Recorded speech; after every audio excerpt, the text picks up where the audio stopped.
श्रीराम मंदिराच्या लोकार्पण सोहळ्यासाठी सारी अयोध्या नगरी सजते। मग इथली पवित्र नदी शरयू ती तरी कशी मागे राहील? पारंपरिक वास्तू आणि आधुनिकतेचा साथ चढवलेला शरयू घाट हा आपल्याला पाहायलाच हवा।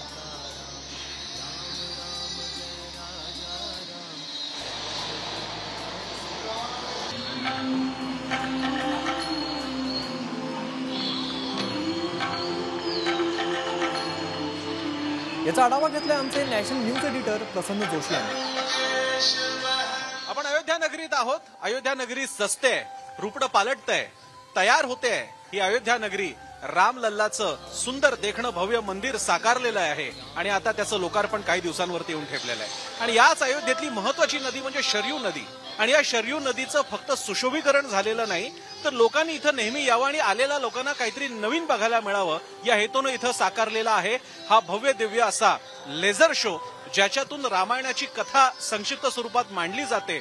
आणि अतिशय देखणा असा शो खरं तर उदाहरण आहे भारतातल्या कोणत्याही अशा नदी किनारी किंवा अशा ठिकाणी की जिथे लोकांसाठी काहीतरी छान उपक्रम राबवता येईल त्याचं उदाहरण म्हणजे हा लेझर शो। तर अयोध्येत जेव्हा तुम्ही याल आणि दिवसभरात राम मंदिराचं दर्शन घेतल्यानंतर आणि इथल्या अयोध्येचं दर्शन घेतल्यानंतर जरूर शरयू नदीच्या काठी 4 क्षण विरुंगुळ्याचे म्हणून घालवायला या आणि त्यावेळी हा अतिशय सुंदररित्या बनवलेला लेझर शो पाहायला मात्र विसरू नका।